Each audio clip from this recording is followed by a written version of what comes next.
काली बहन का हैंडसम और गोरी बहन का बदसूरत पति। उपासना, तू तैयार हो गई? चल आज दोनों एक साथ कॉलेज चलते हैं। तुमने ये सोच भी कैसे लिया कि मैं तुझ जैसी लड़की के साथ कॉलेज जाऊंगी? उपासना, हम दोनों बहनें हैं। इसी चीज का तो दुख है कि हम दोनों बहनें हैं।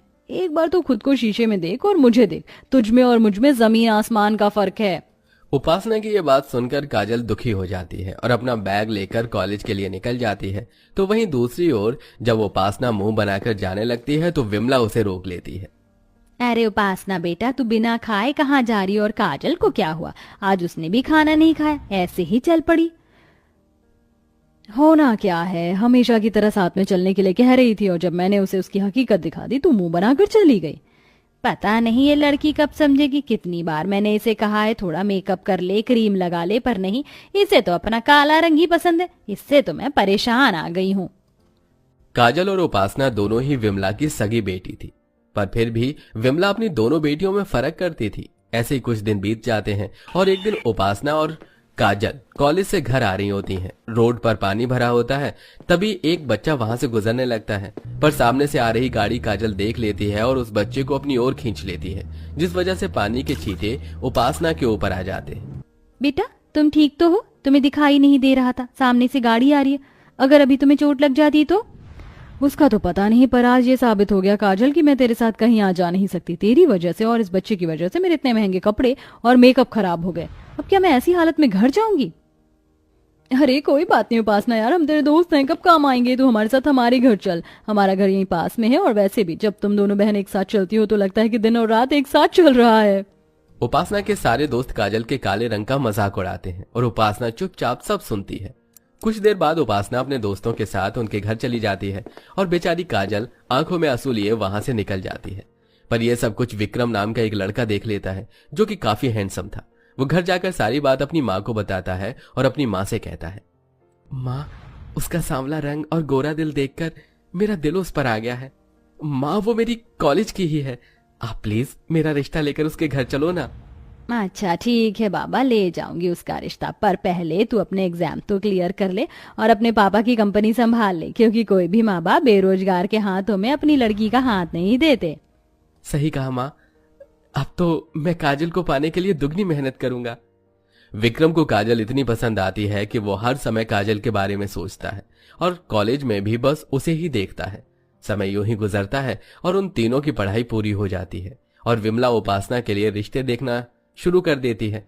बहुत जल्द विक्रम भी अपने पापा की कंपनी संभाल लेता है और अपनी माँ के साथ काजल का हाथ मांगने उसके घर पहुंच जाता है, जहां वो देखता है कि एक और लड़के वाले वहां आए हुए हैं।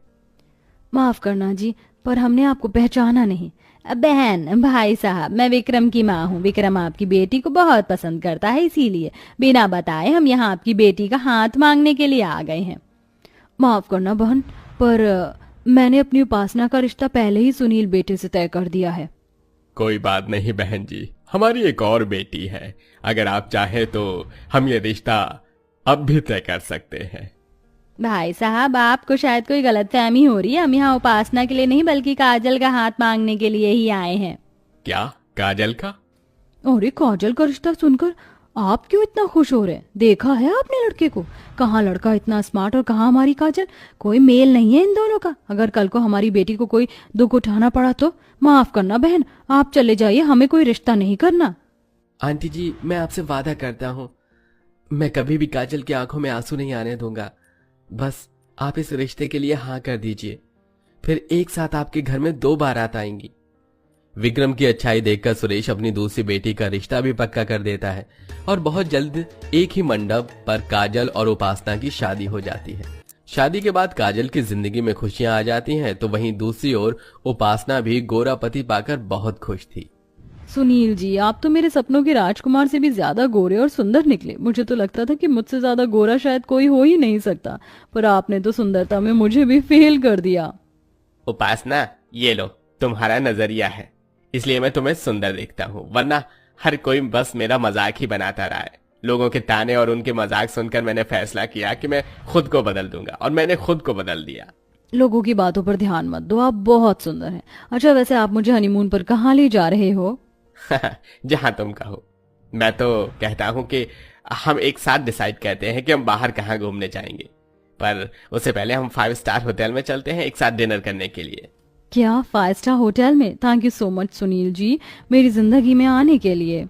सुनील जैसा पति पाकर उपासना बहुत खुश थी, पर उसकी ये खुशी ज्यादा देर नहीं टिकती।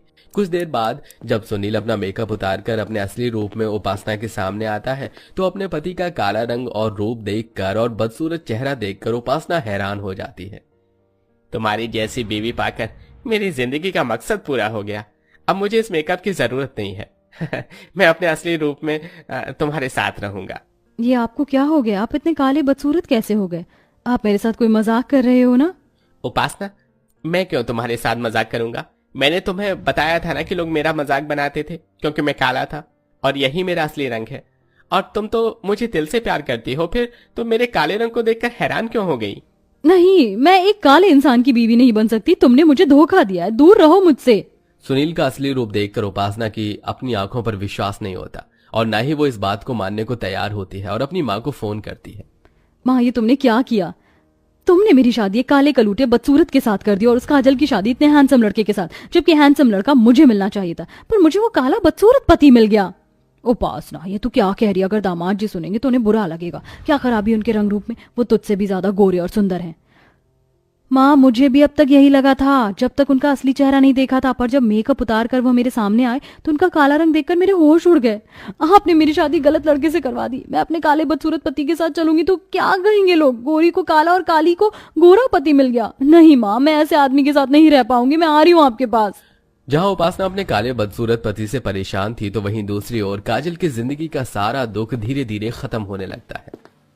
काजल, हम सिंगापुर जा रहे हैं घूमने के लिए। क्या? सिंगापुर? नहीं नहीं, मुझे नहीं जाना। अगर मैं आपके साथ चलूंगी तो लोग मेरे साथ साथ आपका भी मजाक बनाएंगे। तो बनाने दो, मुझे फर्क नहीं पड़ता, और तुम्हें भी फर्क नहीं पड़ना चाहिए, समझी? तुम अब चलो, पैकिंग कर लो, कल ही निकल रहे हैं हम। अब अगले दिन विक्रम और काजल सिंगापुर घूमने के लिए चले जाते हैं, और काजल अपने पति के साथ सिंगापुर की फोटो व्हाट्सएप स्टेटस पर लगाती है, जिसे देखकर उपासना काजल की खुशियों से और भी ज्यादा नफरत करने लगती है और अपने पति के काले रंग से और भी ज्यादा जलने लगती है। काश कि मेरी शादी विक्रम से होती। मैं इस काले सुनील को डिजर्व नहीं करती और ना ही विक्रम उस काजल को, पर फिर भी लंगूर के हाथ में अंगूर और मुझ जैसी सुंदर सी लड़की को ऐसा बदसूरत पति मिल गया। काजल का स्टेटस देखकर उपासना को बहुत गुस्सा आता है और वो गुस्से में अपना फोन तोड़ देती है। फोन टूटने की आवाज सुनकर सुनील वहां आता है। क्या हुआ उपासना, तुम अभी भी मुझसे नाराज हो? मुझे माफ कर दो, मैंने तुम्हें अपने काले रंग के बारे में नहीं बताया। दूर हो जाओ मेरी नजरों से। मुझे काले लोगों से सख्त नफरत है और अब मैं तुम्हारे साथ इस घर में एक पल नहीं रह सकती। उपासना, तुम ये क्या कह रही हो? माना कि मैं काला हूं, पर मैं तुमसे सच्चा प्यार करता हूं। तुम्हारे लिए मैं सब कुछ कर सकता हूं। तुम सिर्फ एक रंग के लिए मेरे साथ ऐसा नहीं कर सकती। सुनील उपासना को काफी रोकने की कोशिश करता है, पर उपासना नहीं रुकती और अपनी माँ के पास चली जाती है। तो वहीं दूसरी ओर शादी के बाद काजल को सारी खुशियां मिलती हैं, जिसके लिए वो तरसती थी। शादी के बाद काजल एक खुशहाल जिंदगी जीती है और उपासना सारी जिंदगी अपने मायके में रहती है।